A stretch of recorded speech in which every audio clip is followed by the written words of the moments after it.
Good morning.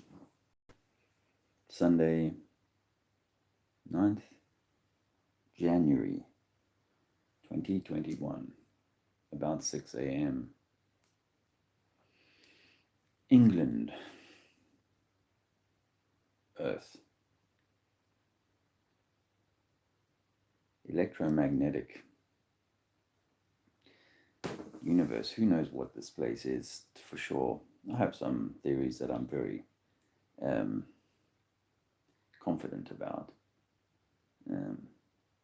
But we can't know for sure. I am grateful for the DMT experience I had, because when I see people struggling or grappling with their divinity, or with the idea that there's anything special going on here, it was me 10 years ago. So angry with the system that had, fed us all these religious fairy tales designed to make us feel less than we are.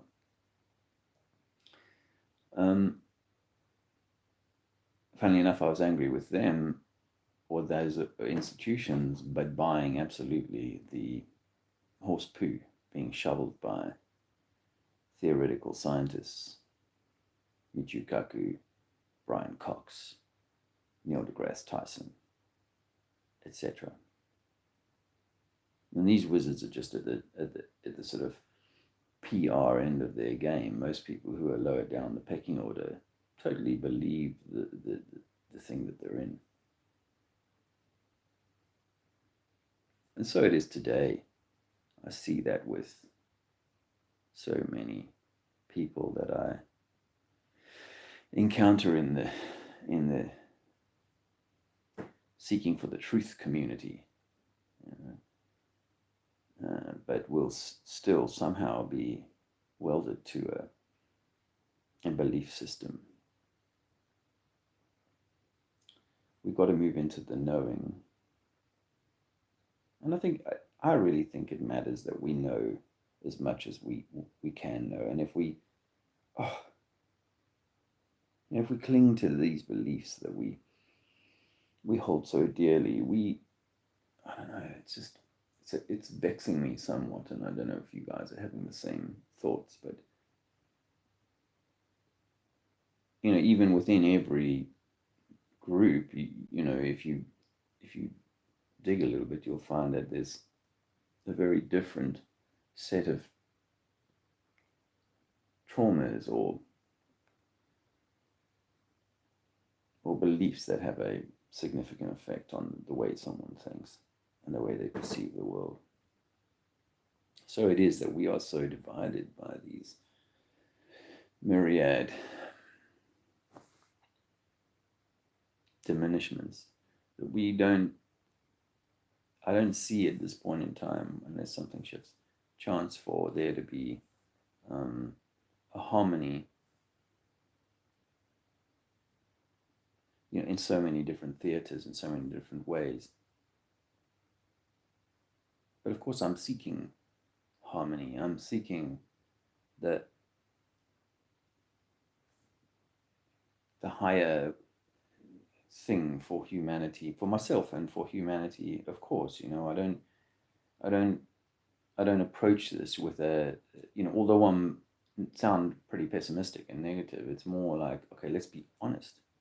Let's say what it is. Let's put this stuff on the table. Let's not be so fearful of treading on people's toes. And I'm speaking to myself, of course.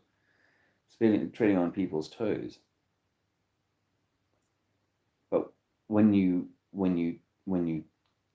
take these paths, when you go down this road, eventually you get to that point where people go, oh, actually that thing doesn't, why does that matter? It's enough that I know that I'm this or that, or we are this and that. It doesn't matter that I hold to that. And I'm reminded that, we've been impregnated with these ideas for the purpose of demeaning and diminishing and, dividing.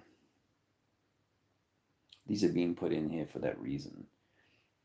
So it would seem reasonable that these programs should be removed or reviewed. Oh, I've reviewed my subject, but I still think that this part of what they gave me is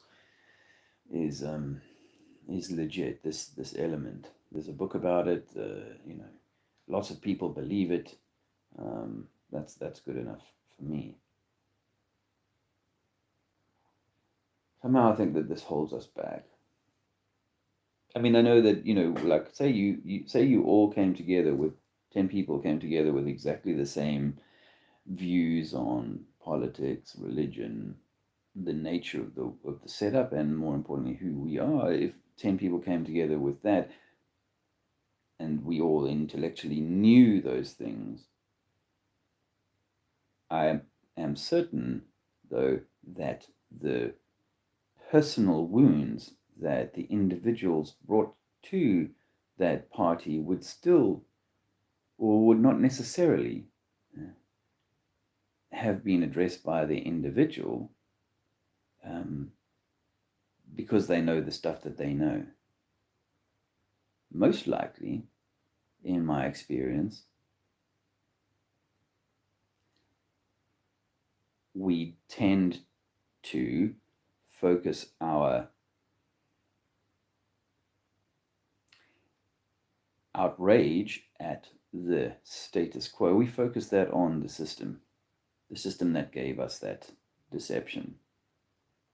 I did. But I realized that actually there is this other part of it. It's a 50-50 thing. There's a system that lied to you or disabled you, and then there's you who are disabled. So, standing there with one leg or, a nobbled knee, and shouting at the coach for having, sent you up the wrong way, is fine, but, he's going to get on with his life, and you're going to still have your nobbled knee.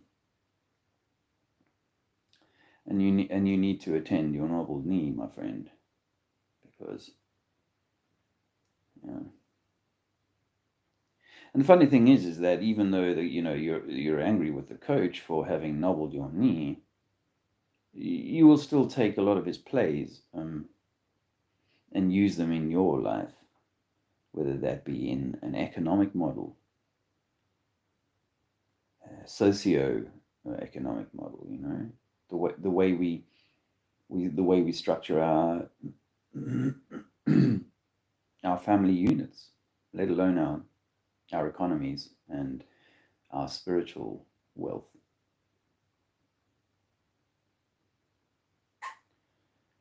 Yeah, I mean, and this is becoming more and more of a pressing kind of conversation for me, but at the same time, it's like I know, because I'm fairly intuitive, I know that this is going to be hard, a bitter pill for people to swallow. People don't really like to have their sacred cows punctured.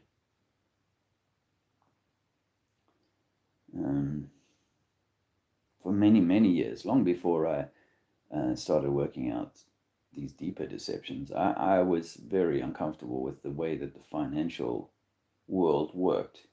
Had lots of interactions and connections with peoples over the years from very, very poor communities, just good people, but very poor backgrounds, and the economics of those backgrounds is all tied together with the way that the banking system and usury and all these things are. And so I was like, I was unhappy with capitalism. I mean, what does a word mean anyway? It means different things to different people. Pandemic means, 1 in 100,000 people die to some people. Whereas for me, a pandemic is maybe 1 in 100 or 1 in 3 in 100 or something like that, maybe more. I mean, they told us the Black Death was like a third of the population or something from memory. So, that would be 35 in 100.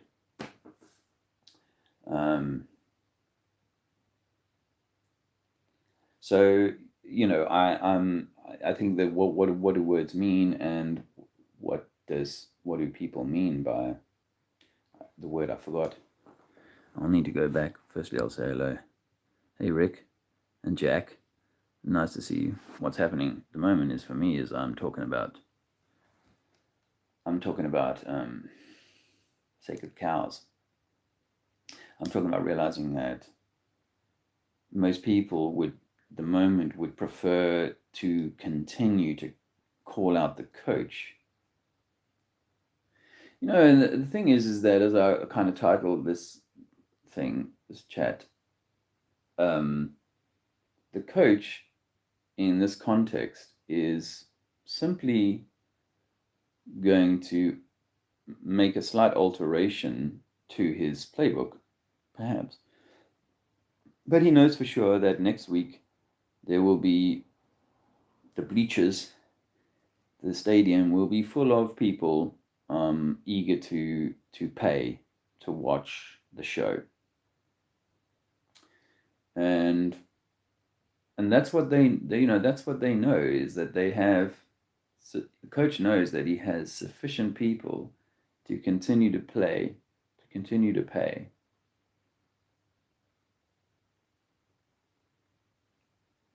So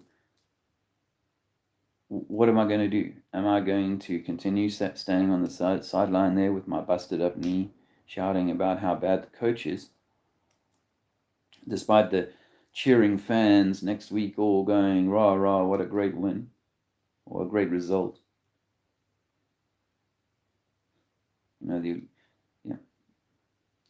Yeah, I mean, there's people in America who will say, wow, Trump has made this country, the stock market is this and that, all of that, and so on.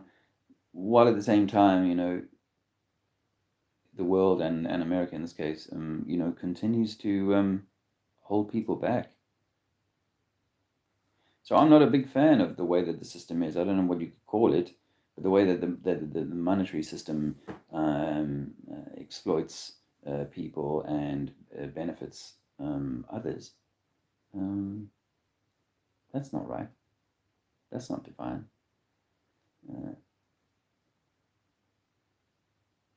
But I don't see that going away, because the stadium is full next week and the week after. And then if you tell people they have to cover their faces to come in, they'll still come in.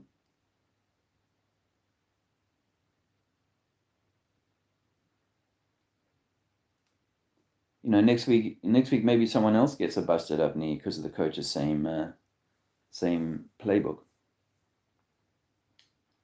And that person with the busted up knee also goes and stands on the side of and maybe joins you, and then now the two of you are standing there going, coach is bad, and so on. And the rest of the stadium is just roaring for the next tackle and the next goal and so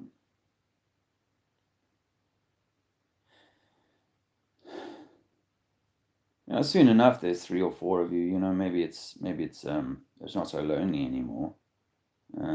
You on a Saturday, you come out and you shout, and then you all go back home to your own lives. Maybe 1 or 2 of you start to connect in other ways, but you're all really pretty much still having to go back to finding a way to pay the bills with a busted knee.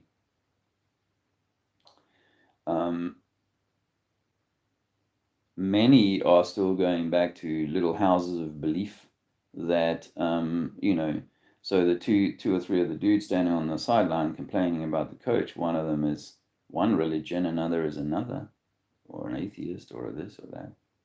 Scientist, that's another popular religion.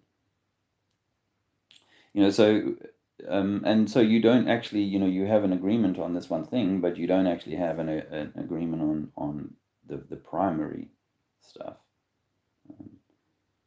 And I think that's where we mostly are still at. I mean, look in Flat Earth, how the Christian Flat Earth and the Muslim Flat Earth we went on that tour to Europe. I only learned afterwards that in Spain there is a very big Flat Earth movement. Do you think anybody in this side or that side of the conversation could have managed to get their shit together enough to say, hey, why don't you guys meet us in Madrid or somewhere else,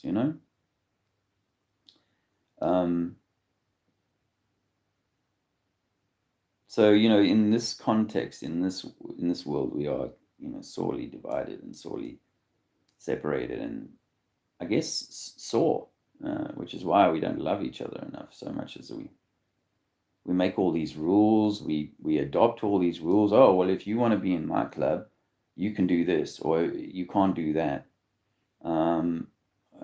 Which is just really an extension of more control of your soul. No free will. You have so much free will here, but the limits end over there.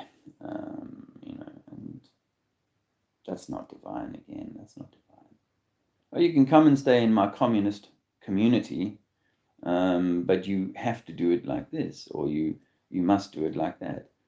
You see, that's an unfortunate halfway house that we've had to create for ourselves, because we don't necessarily like living inside of the system. We are so, for most of us, the vast majority of us, we are so far from self-sustainability on the land, in terms of assets, in terms of land preparation, experience, knowledge, mental preparedness, all these things. We're so far from all of that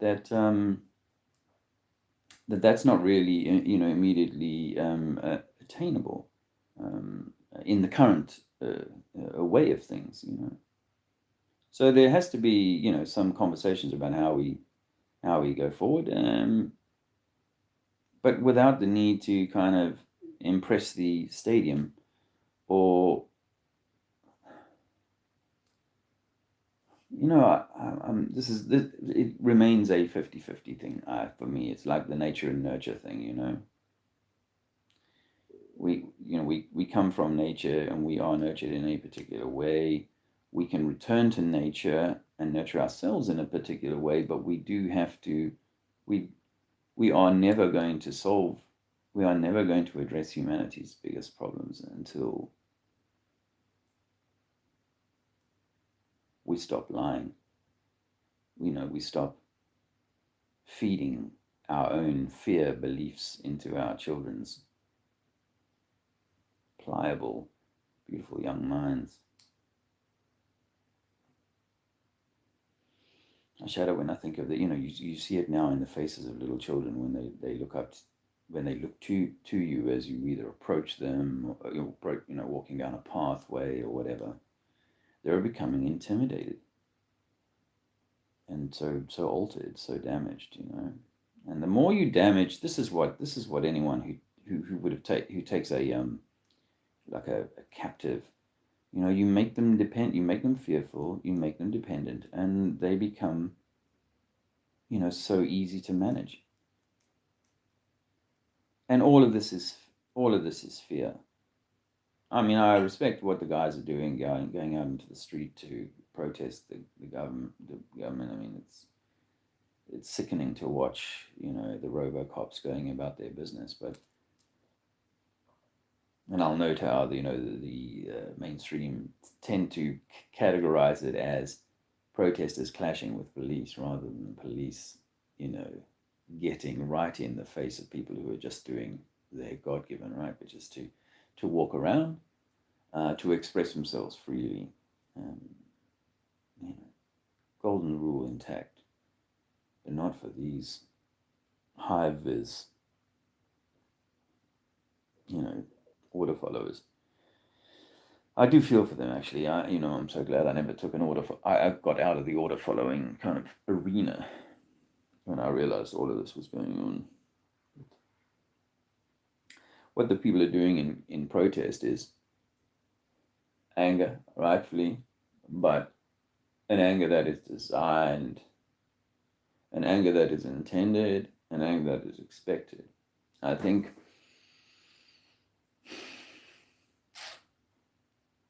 I'm going to say something just slightly tangential and hopefully interesting to those who are still watching. What if that, we saw how Black Lives Matters, protests were in the main, I think, there would have been some that were shut down, but in the main they were allowed to flourish. And not by accident, same as the Capitol Hill thing in the last few days. That was allowed to happen because it achieved a certain political end, And it does turn people who are protesting into potential terrorists, and there's a whole agenda going to be, what's the Quay Bono saying that we use, who benefits from these events, these false flags and other sorts of things, who benefits from it. It's never the people perpetrating it. It's always generally the system that'll kind of gain more grip, and it is using what it is tainting. I understand people's frustration and vexation, but it is obviously going to be used against us to implement more mind programming. It's going to entrench people. Just the other day, actually, I've been back in England a month, I suppose, but 3 or 4 weeks, and been in the shops quite regularly now without a mask. I've never worn a mask here in the shop. So the other day in the shop I go to every few days, they asked me for a mask for the first time, and it could be just an overzealous dude, but I think it's most likely that certain people in the public are getting more and more concerned by what these anti-mask, anti lockdown, etc., are doing, that they are going to, become more insistent, and sometimes will get in your face. We had a guy make a comment as we went past him the other day. I ignored it. And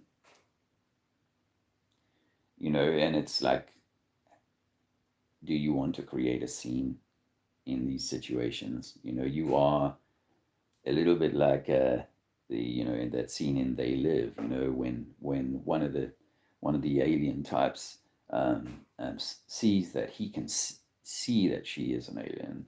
She puts a call out on her phone, on her watch, to say, "There's one of them here. They can see. They can see." And I think there is a need for people to be told that they've been lied to, but it needs to be done in a way that's not the way that programmed in. You see, because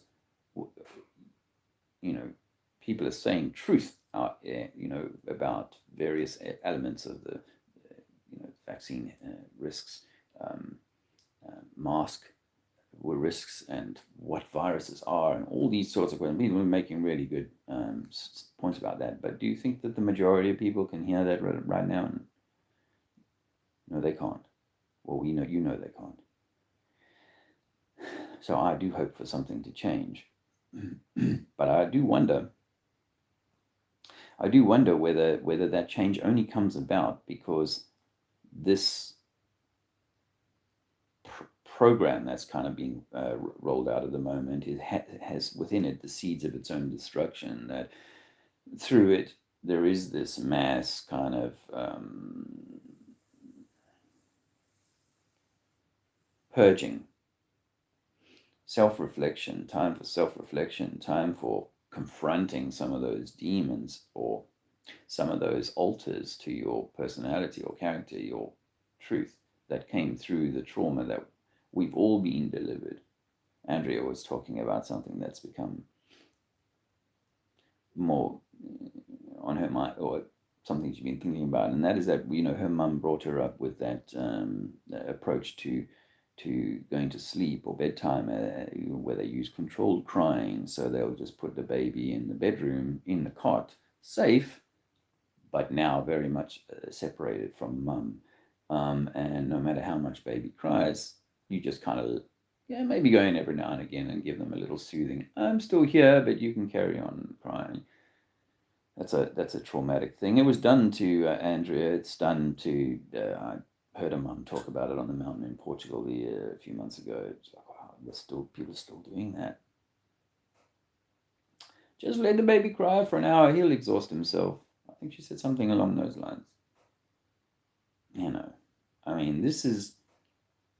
This is not because people are seeking to be bad, but because people have been programmed wrong.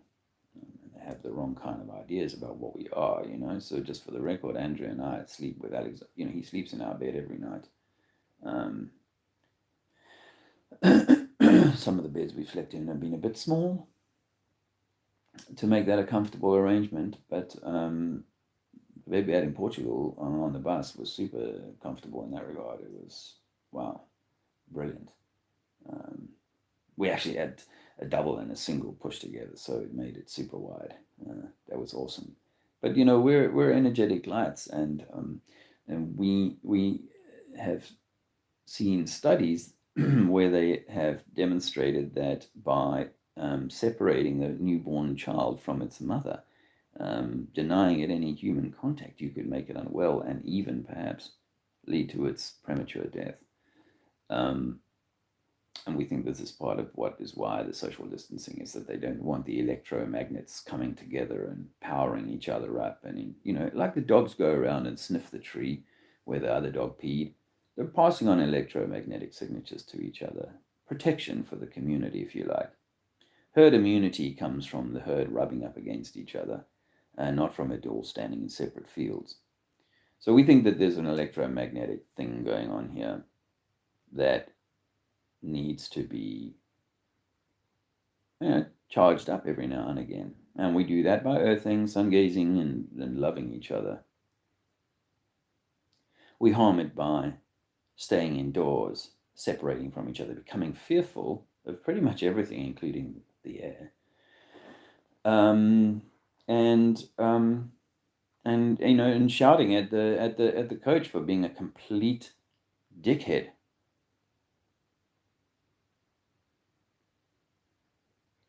And what the coach did. I mean, why I was, if any of you got a chance to look back at that video of mine from Oxford back in 2018, you see that passion is there then and now.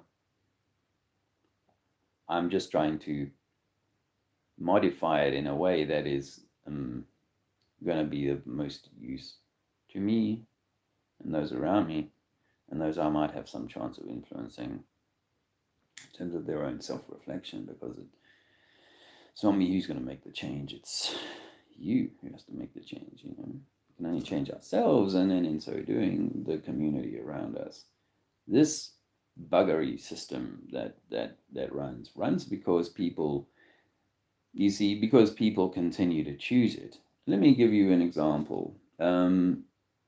Let's say you were born to parents who worked on a traveling circus or a fun fair, that kind of a thing. Then, what chance is there that you're going to take a job outside of that environment?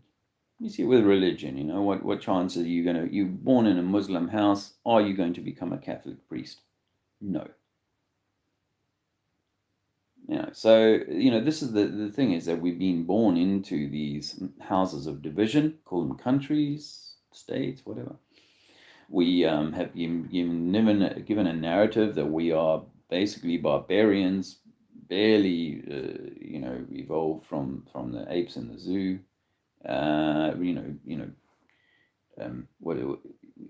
In terms of the Big Bang theory of 13 billion years, then humans have really only been around here for like the last few seconds of this 24-hour day.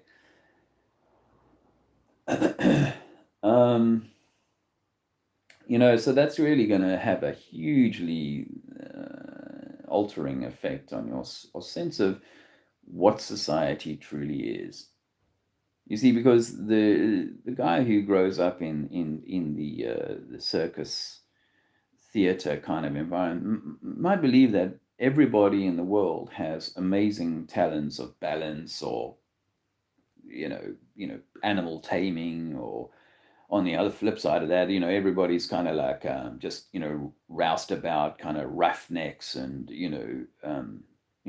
that kind of thing. You understand what I'm saying? So this is what we're coming in. We're born in this Minecraft world of cities, capitalism, taxation, medication, all these sorts of things, education, all these sorts of things that are sort of the fun fair of the theater. And we're going to the theater owner and saying,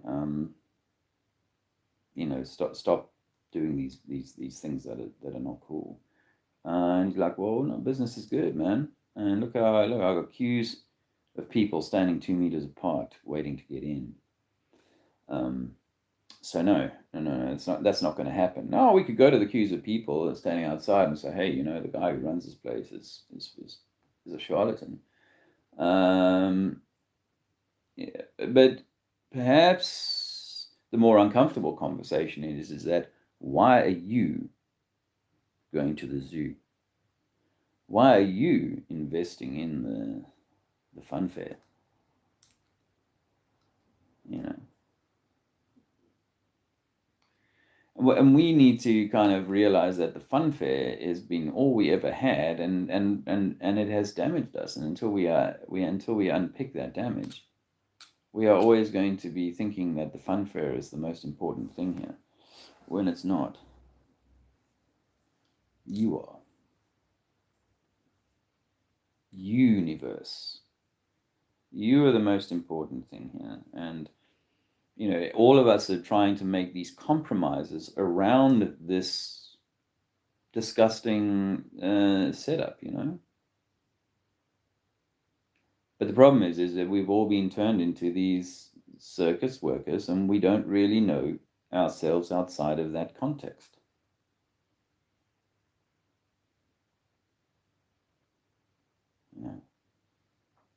Gypsy communities are like often categorized or considered to be sort of pretty rough places where the boys grow up, to box each other, kind of thing, as a way of manhood. And it's just a cycle of that. That's what you're born into. Oh, well, in our community, we sever the genitals of young girls, when they're 12, 5, 6, 5 years old, or boys when they're 8 days old. Oh, okay, that's good, because that's what we all do around here, and that's the problem we're in. And most people are in their little kind of circuses and community, their little parts of the circus, and they are unwilling to kind of really unpick that. Oh, it's much more important that I identify with myself as the color that I am, the job that I am, the gender that I am. It's much more important that I identify with all of these things rather than our collective divinity. Because this book, this career choice, this schooling that I got, this societal soup that I come from, informed me so.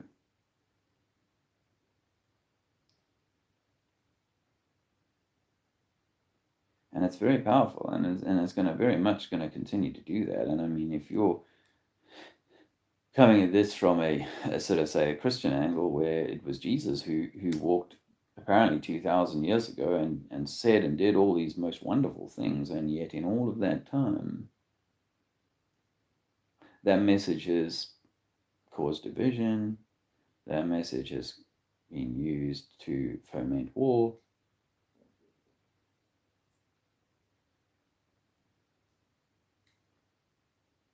And actually, and crucially, to keep you a child. To keep you a child. Because everyone at the fun fair needs Daddy Funfair to keep the box office rolling, and to keep the machinery greased, and keep everything thing. So, everyone is actually subjugated by their beliefs. Science, religion, doesn't matter which one. Truly, this is what it does to you. Having come from a science background or a science insight background and a religious background,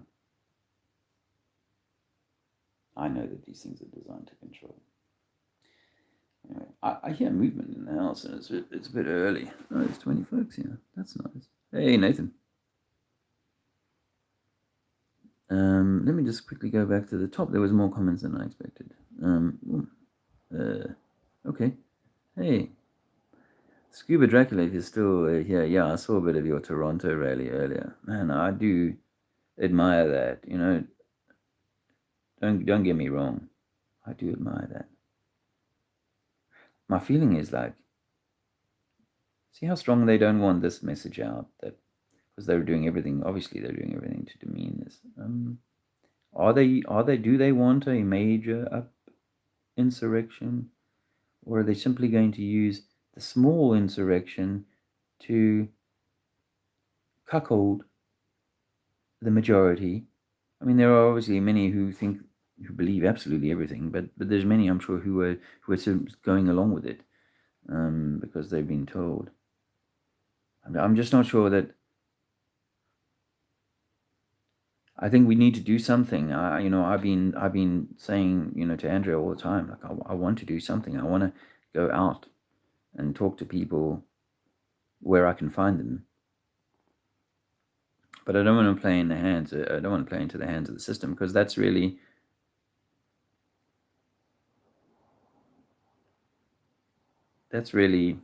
not seeming to have the same effect. I mean, good people are doing good work. It's not really having the effect. So I wondered about whether actually it's more like, what if I stopped asking people to focus on the ills of the system first of all, because that's really, a lot of people can't get to that, but to focus on the who and the what this is meant to be. So if we are creators, then instead of fomenting or creating this anger thing, I mean, trust me, I do not love the way that things are, in the way that the governments and the control system and the Israel thing, all of these things, what is all of that, the chosen ones, and what is all of that? So so I think that if we are creators, we should maybe be looking to create in the other direction, in the sort of balance, love, harmony kind of direction. I'm not suggesting people should stop doing what they're doing in the activism space at all. People must do what they feel pulled to do. And I was doing activism when most people weren't aware that there was shit coming down the pipeline. Yes, it was focused on flat Earth, but I realized by the time that I was shouting in the street that this was more than flat Earth. This is about a systemic agenda. And I was like most people, let me try and wake people up. Then let's us all get together and say no more to these dens of iniquity called Westminster and so on.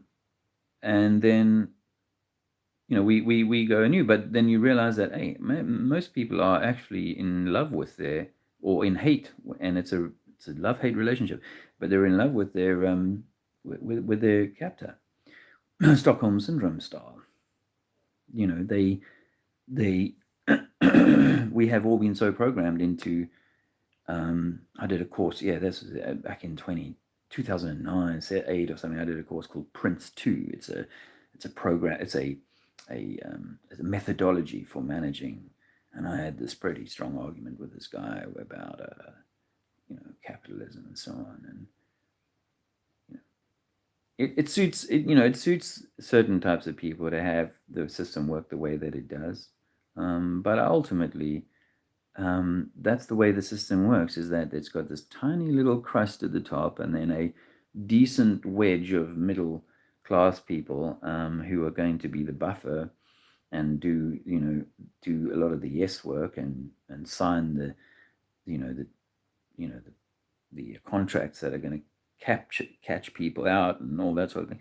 You got that, and then actually you got a system where most people need to give up the large proportion of their healthiest years to a corporation, to a thing that isn't creative, it isn't nurturing for humanity themselves, etc., etc. But we do this because we need to pay the bills. And I am getting friendly with this black dude at our local shop.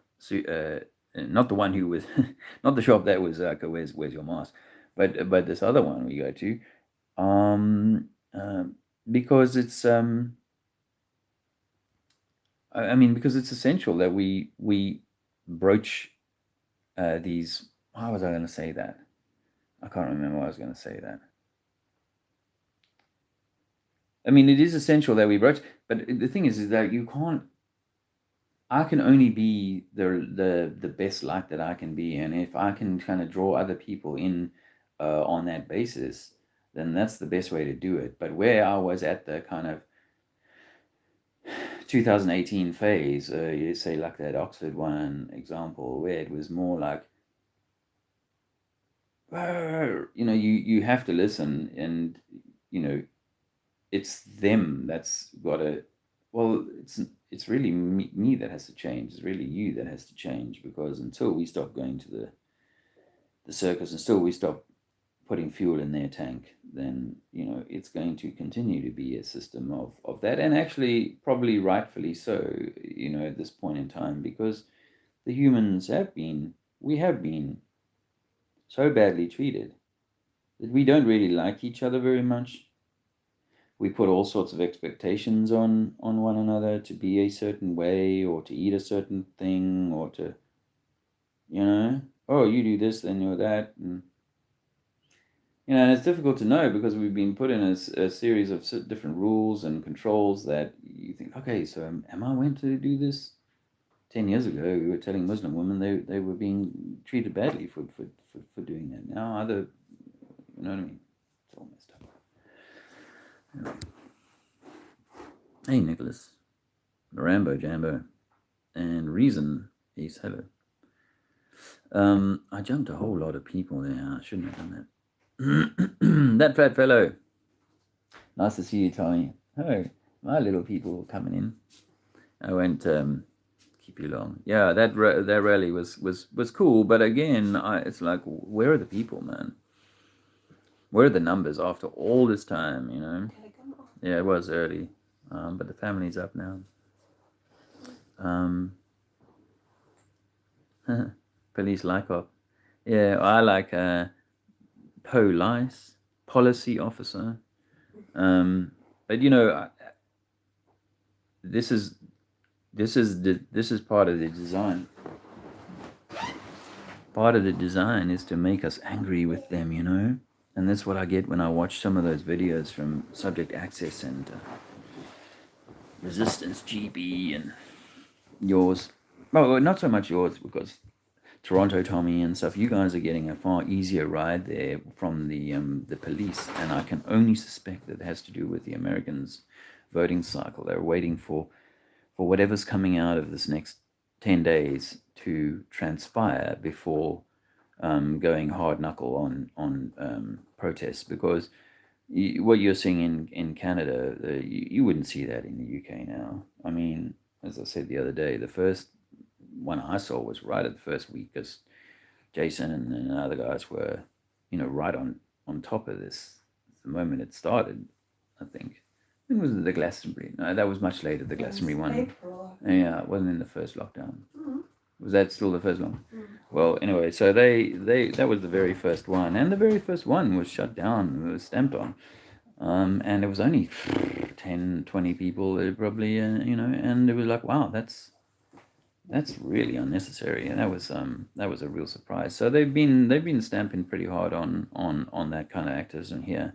Why they haven't done it here, I can only assume is to do with waiting for whatever they've designed out of the political cycle that's to come. So, hey, yeah, big hugs to you, Nicholas, and to the family. I hope your daughter's well and she's not having to wear the thing at school.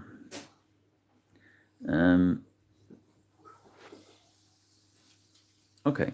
Effigy 42, the Bearteria Times app. We conspiracy theorists are working together, go off grid, make homestead. Well, you know what? I think that's brilliant. And homestead life is awesome. In fact, I did a little interview with Robin Campbell of Lift in the Lid the other day, and he is working on something, going through a bit of a tough time, guys. Put so much on the line for this truth. But he's working with some folks to set up like a kind of off-grid arrangement with some farmers and stuff like that, and I think that's brilliant. One of the my experience one from my experience recently in Portugal, I think one of the challenges about bussing, it's fantastic doing the hard work and sweating it out and staying fit like that, but we are all equal here, and we should all actually be entitled to a portion of land and the opportunity to farm that land. It takes a few years to make land profitable or sustainable. I think depending on where you go, but we're entitled to that.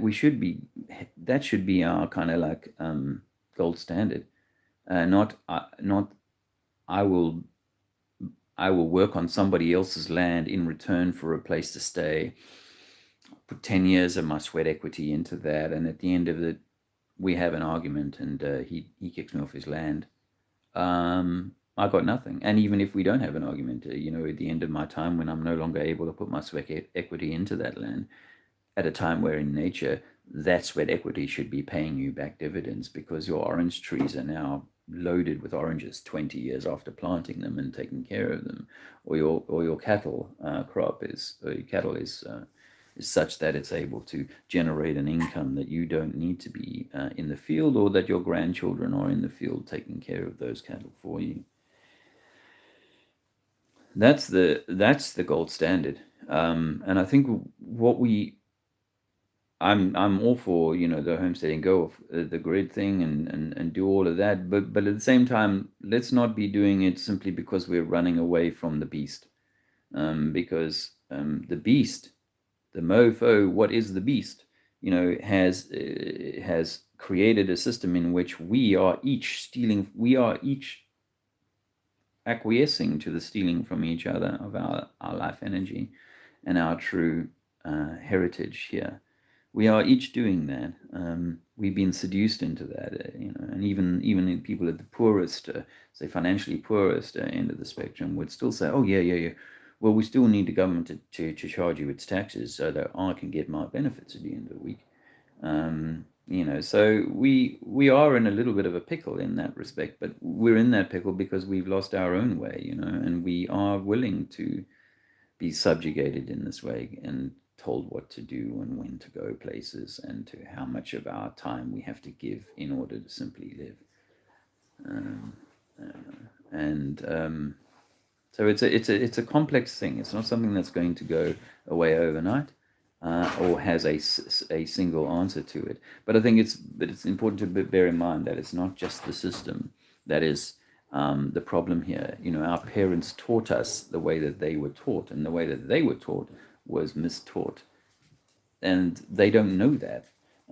So we are in a, we owe it to ourselves to go back and reteach ourselves. And most of the people, I'm going to be blunt here, most of the people I encounter have not yet walked all of the way that they need to, and I'm sure that I haven't. But I can see that I was a few years ago where some people are now, and they're still like, after all this time and this year 2020 of watching a completely deaf system ignore absolutely some of the most incriminating aspects of this pandemic, the obviously sort of flawed elements of what they're, or the, if you don't know now that they're doing it on purpose, and they don't want you to upset their apple cart. They want this agenda, whatever it is, whoever it is that runs this place will not truck this agenda being delayed or put off course.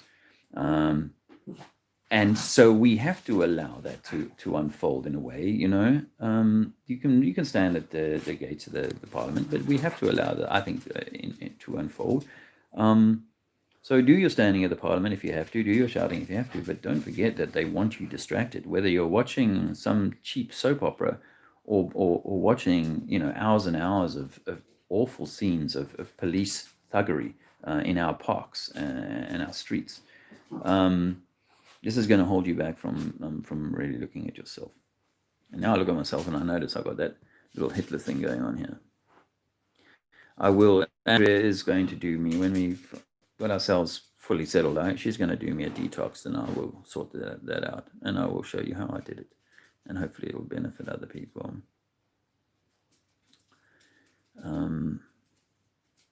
Effigy42 says, seeing many men having a hard time through their wives learning what's going on. And I mean, I have to say, Andrew's sitting right next to me.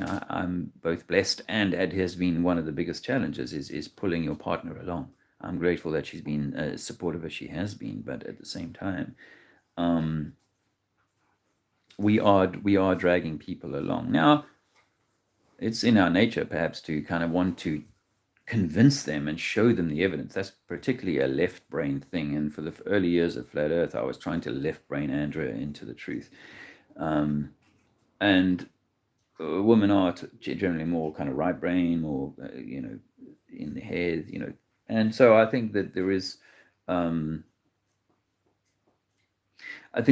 value in trying to go down all right, let me be different.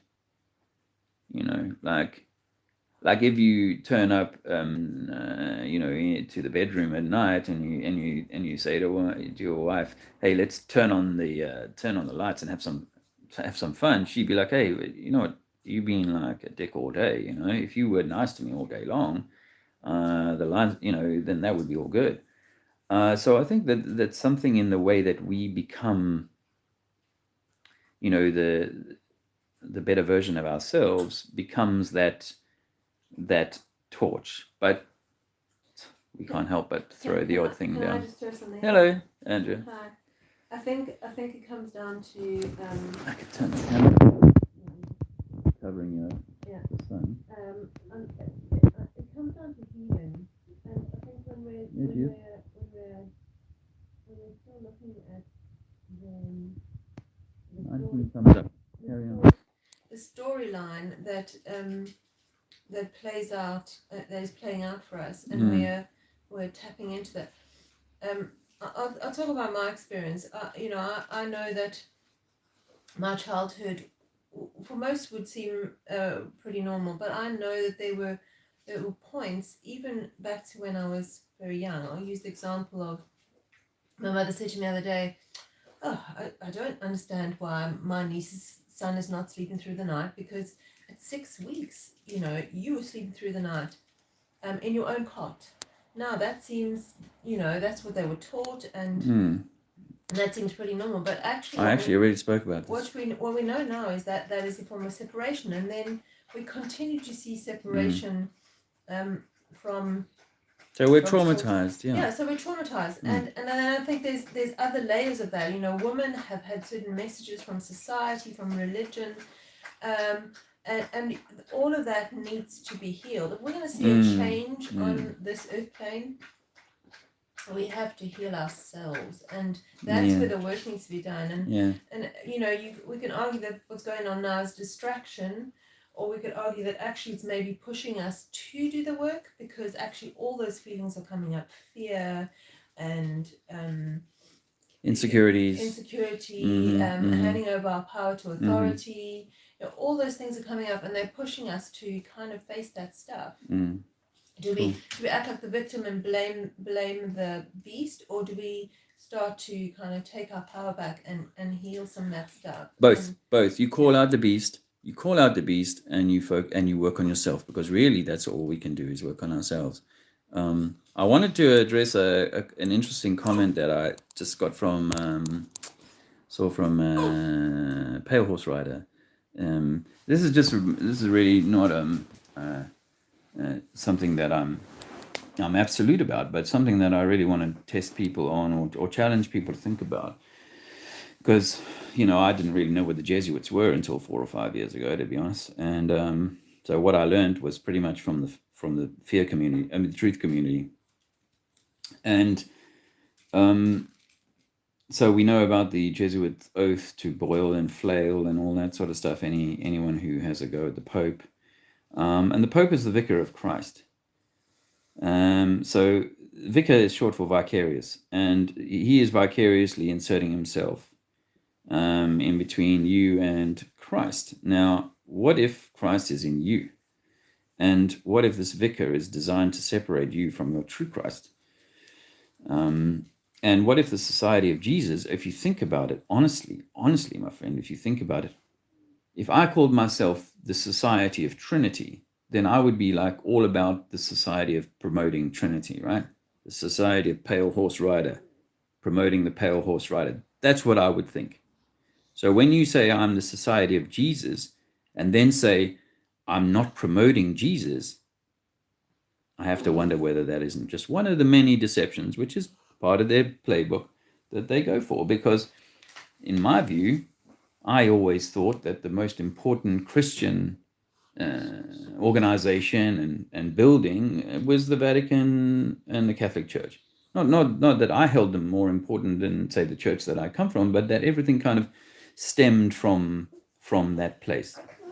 And actually, in the world today, pretty much most things do. The Bible comes from that place, in my view. Yeah, it comes from King James or whatever. King James is a puppet of the Vatican, right? So there's no, for me, or there's so much division sown in the Bible, and there's so much division owed by the Vatican. I mean, there is, I don't know if this is true. There's a story that goes that there's Nazi badges, belt buckles that a certain part of the Nazi SS or whatever wore that had the Vatican that has the Vatican seal on it. So, to my mind of thinking that the most powerful organization pushing the story of Jesus, of Christmas, of Easter, of all these sorts of things is the Vatican, run by the Jesuits.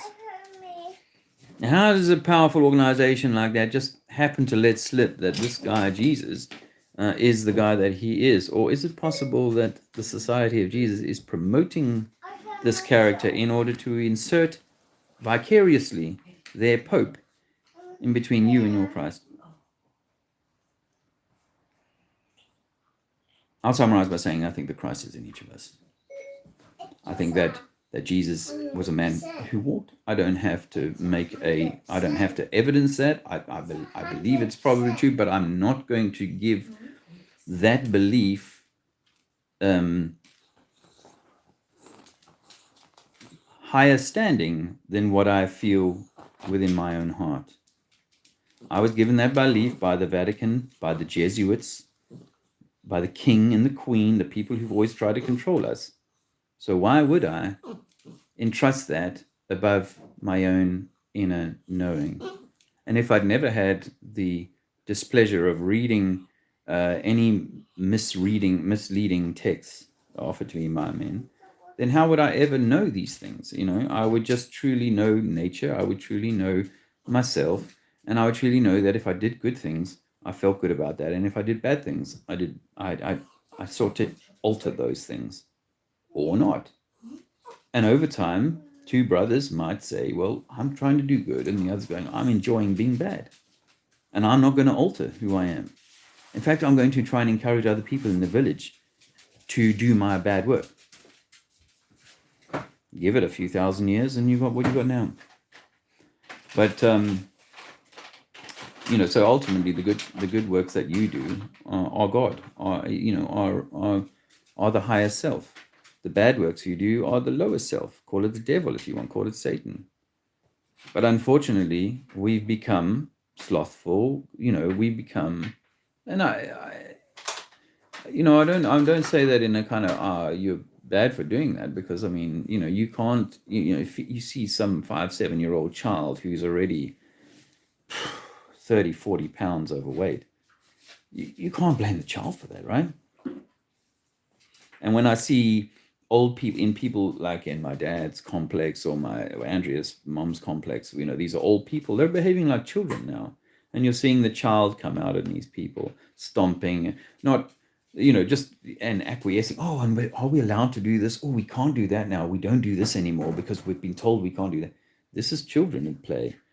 And this is where I think we've all been held, is that when we snapped you, when we separated you from your mother and your father, or your mother predominantly, when we stabbed a needle into you at the moment of your birth, and we started injecting other toxins into you, and we caused your education to get you to separate from Well, and that your mother and generation had a father. war as well, didn't they? And they put I mean, the 20s and the 40s, two sets of world wars to absolutely destroy the young people coming up through a variety. It means my father was separated from his family in England during the war, as was most people's story of that time. And how doesn't that create a need for a big daddy? Thank goodness we had Churchill. I mean, all of that generation love and venerate Churchill pretty much. Thank goodness we had them. Well, would you believe that maybe in the future there will be children who venerate Bill Gates and Boris the clown and Trump the fool? There will be people who venerate them because perhaps they did the right thing, or maybe even this new tool coming in, Biden. It'd be like, wow, he locked us all down for 2 years, but wow, it saved McDonald's. Yeah. Anyway, was there anything else that anyone else wanted me to? I mean, I'm not. I've got good friends who obviously in my entire life, I've come through a Christian kind of background, and an idea that you are, well, firstly that the Jews are the chosen people, and that you are not worthy because you came here as a sinner. You got to ask for forgiveness, repentance, and all this sort of stuff. And not only that you're doing it inside of yourself, but you're going to another strange man in a black and white Freemasonic outfit. So we've been badly screwed with, and I've been trying to, and with Andrea's help actually, because she didn't like she really railed against my angry rah, rah, rah, out in the streets, and not that I still don't want to do a little bit of that. I have to be honest. Passionate. That's passionate. Is it And different and yeah, and the thing is that we have been. David Icke, wow, what a big man. I mean, he's got thousands and millions of followers and done millions of hours of content. Has he changed anything, though? Has all of that knowledge and all of that great insight about stuff and presentations that last 8 hours and stuff, has that changed anything in the world? Heck no. Things have just gotten tighter, and here we are on the cusp of a third world war, or some more kind of crazy stuff. So these things aren't changing it. Alex Jones, it doesn't matter. They're not really changing it because we're all either cuckolded by it or shouting angrily at the sidelines, but we're still there in the stadium.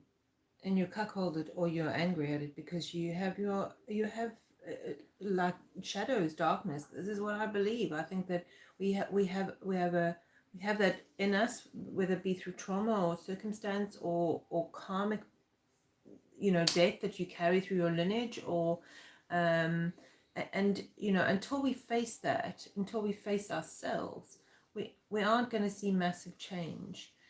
People are so far from that, and so this is where it comes back to that sort of common unity thing. Until we are are changing within, then those communities, those connections, they need to be grown, but we need to be changing the way we treat each other. It's almost like we've reached a point in humanity where we're so damaged, or we're so separate, or we're so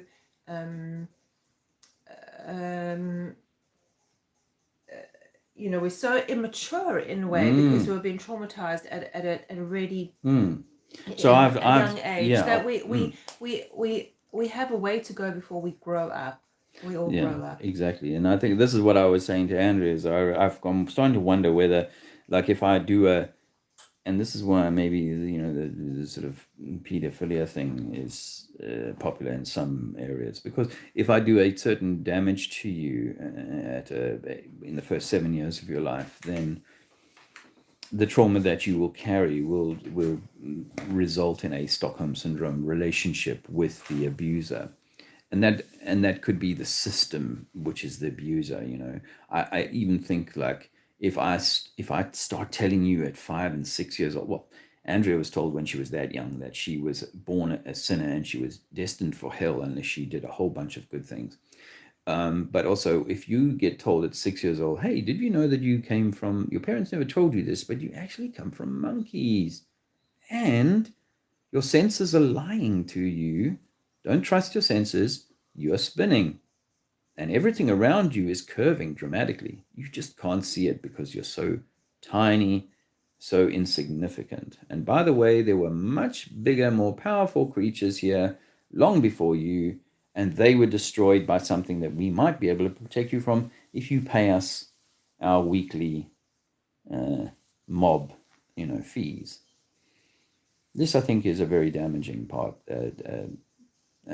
aspect to our psychology, and it, I think, has done that to us. It has, and maybe putting certain things in the water and so on, and making men and women, women are more interested these days in fighting for their right to be in the boardroom and be an equal of a man rather than be the moon is not equal to the sun. It is beautiful but opposite, and equal but opposite. And then the same is true with the woman. But the woman now doesn't want to have, I'm generalizing, doesn't want to have children, doesn't really know much about childcare anymore, more interested in being the champion in the boardroom and earning this fake system of Greece called fiat currency, earning that, in order to prove her well-being, rather than that her children, are her insurance plan, are her An extension of her light, yeah, her family yeah, lineage, or her, yeah, yeah, really, the most important. I watched a guy yesterday talk about, he's a new parent, and he was talking about how when we have children, it's easy for us to have children in that we know that that child is going to love us back no matter what. So we often will carry out those same mistakes or damage or whatever that we were parented with, so we very easily pass them on.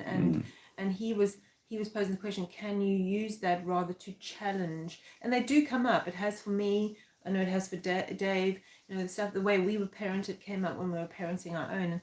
And with the older two, unfortunately, automatically I pass this on. Some things I might have changed, but not all.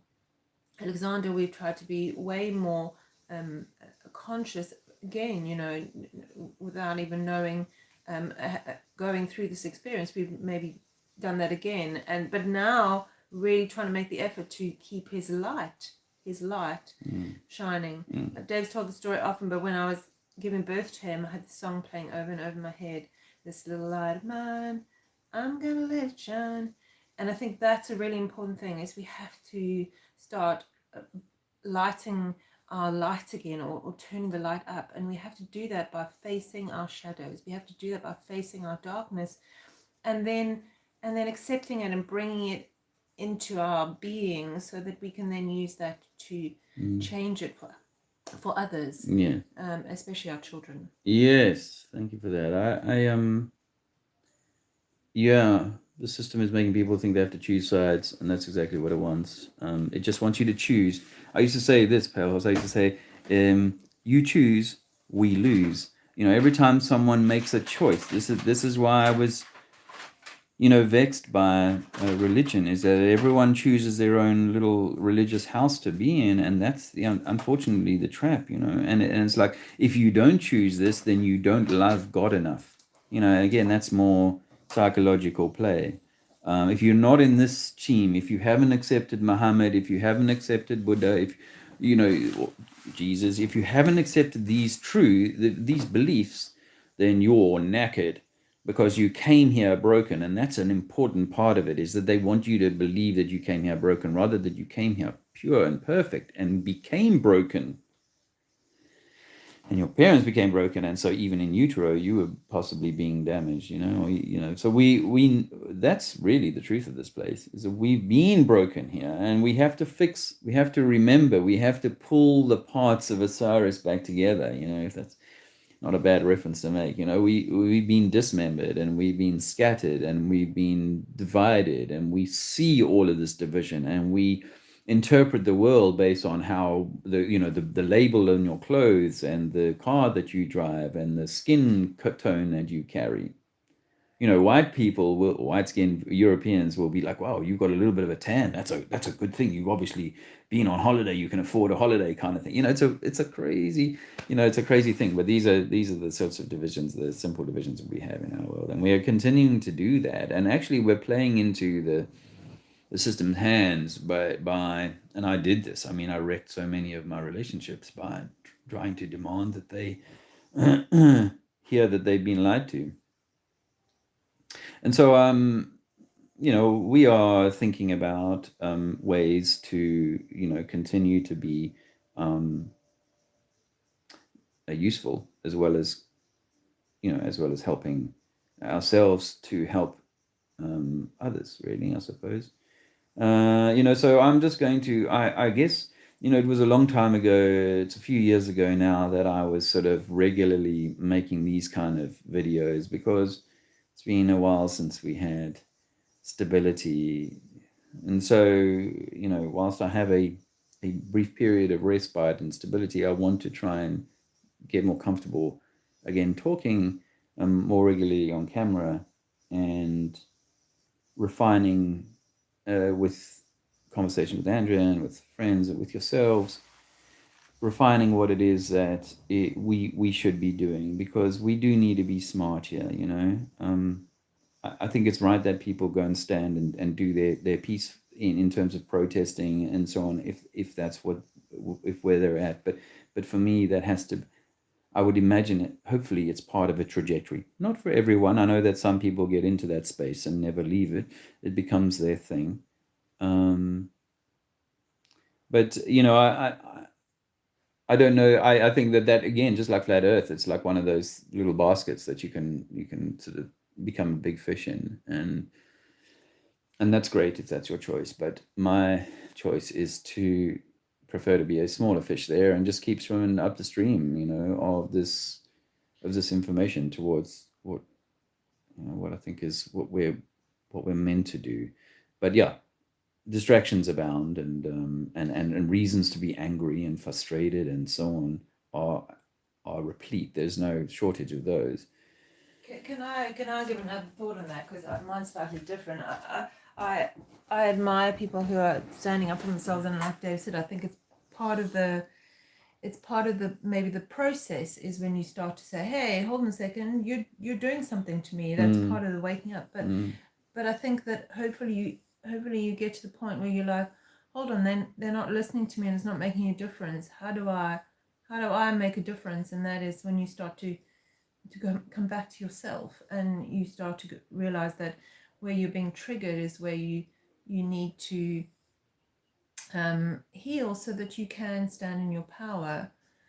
Some people go, oh, what good is that? Well, I just hope in the bigger picture, in the longer term, because we have a way to go. I don't think this is ending anytime soon, and that if you see more of that happening, that we start to see the ripple effect of that in our society, in our community, in our common unity. I don't know if Dave told you. You told them the story about Alexander out when he's out at the moment, and I didn't actually mention that. I did think about it when I was talking about it earlier on, about children drawing away from each other. Well, in the last couple of days, we've noticed that Alexander is starting to do that. As people walk towards us down the path, he was starting to kind of shy behind us, and this is all new. Yes, some of it may have to do with some people covering their face, particularly in the town, and that's really, it is quite ugly, horrible to see. And in the electromagnetic spectrum, we think we're blocking out, part of our light. So, if these youngsters can see our light, then it must look very strange. But to counter that, we've started saying, hey, let's greet these people. There's nothing to be frightened of. There's nothing to be fearful of, and so on. Let's kind of greet them, but yes, it's damaging them. And we get a lovely response when we greet them and say hello, and and just smile. And I encourage people to do that, to make eye contact and smile. And it reminds me of when I used to do some work with little children who struggled with social skills, and one of the things we used to say at the end is, go and share your smile, because it makes other people happy. But as an add-on to that, what I've noticed that is that Alexander is also he's attracted to children, and not that that doesn't seem unusual. He's a child, and he doesn't have a lot of children around him, and but equally he's seeing them, and I wondered whether they are still carrying a much brighter light than the adults that are walking around. And so when he's seeing, although we can't necessarily explain it because we don't see it that way, that he is seeing the adults who are stressed and fearful, and their lights are turned down, and he's still seeing the children with their lights still brighter. And so that's why he's attracted. I mean, at one point he just literally stopped, and a little boy, because the little boy was crossing the road, the little boy didn't see him, but he just stood and stared. And I wondered whether he was seeing a much brighter vibration from that little boy than he was seeing from anybody else. People, huh? And I was recalling there was a music video back in the 90s, 80s or 90s, where everything was in black and white, and eventually certain things became colorful, and whether he's seeing, the adults are sort of being grayed out, and you can see the children because they're still these brighter lights. When we spoke to our daughter yesterday, she said that something that they've mentioned is that new babies, when they go out, are overstimulated because they're not used to the sensory response of being around people. And you have to wonder what vibrationally is going on in our current situation with all of that. But yeah, be mindful of what kind of light we are, and to how we are, are we low light, low vibration, or are we higher, and how can we change that? Because that's where the change is going to be. The system, as we've seen with the protests, they've got things in place for people who are going out there asking for their freedom back, but actually the freedom is the freedom in yourself, where your light shines. That's what I think. Yeah. Well, yeah. I mean, there is, you see, I keep, this is the tussle I'm having within myself, is that it's I need to take my sovereignty. That's up to me. No one ain't gonna give it to me. Certainly not some fat cat in Westminster. I have to take my sovereignty. But I never knew to take my sovereignty until I knew how much of the stuff that I believed was designed to control. So I just picked up on a comment Bon made a short time ago about Ike. Good information and so on, but Ike will never tell you who you are and what you are. He must know. For a guy like me, just 5-6 years into looking into this stuff, to have worked out how important we are. I've shed the religious indoctrination. I've shed the scientific indoctrination. I've shed the societal programming as much as I can so far, and realized, wow, it's actually us who's the highest here, the sovereign here. And he will, I think, I haven't listened to him honestly for a year or two, the odd short thing about maybe what's going on, but I haven't really given him much head time in the last few years. But I never really kind of got the sense that he was saying that the problem with religion and science is that it's trying to usurp you and your divine sovereignty, your majestic sovereignty, your King of England or King of the world type sovereignty. And I mean that in a humble way, not in a, oh yeah, I'm going to grab all the land and make everyone work for me way, which is kind of how it works here. They will never really give us, I don't think he really ever gives us that. And I'm not trying to be unkind to Ike, because whether or not he simply doesn't stray into those areas because it really, like flat earth, for example, it would really affect his income stream, I suppose, or whether he does it because he's part of some society, I can't really say. As I say, I also learned an awful lot from Ike, and I owe him a gratitude for that. But so I don't need to name call him so much as to say, hey, we these are good teachers. We need to kind of take their lessons and then keep moving forward.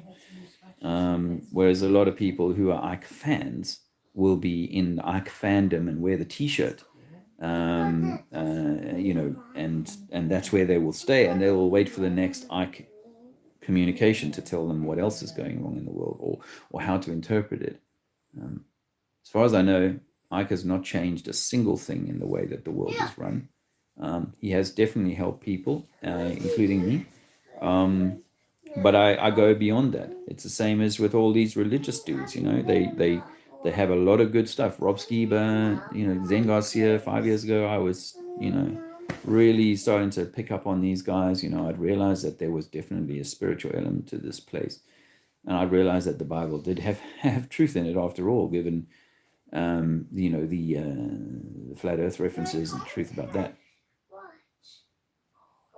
And I always loved the ideal of Jesus' example. That has never been a problem for me. I've never gone, well, Jesus was saying we should be good and nice to each other and love each other and look after the sick and the weak in our community.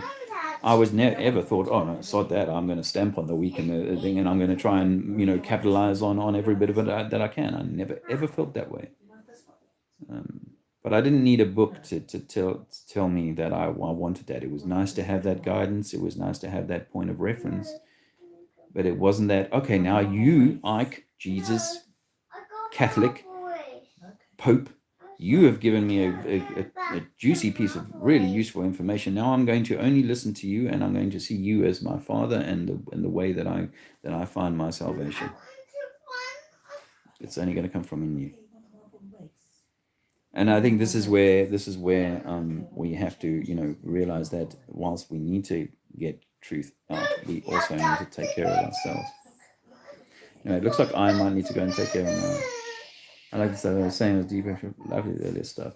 I seem to get compromised by money. Yeah, this is it. Thanks, Bonbon. I'm gonna have to go though because my Zizi wants me. What's up? Thanks for stopping by. Raisins. I'm gonna go. Oh, Mr. Mensa again. Away parents, but parents who need to get taken care of him right now. Okay. I'll speak to you guys really soon and have a good day. Yeah, lots of love.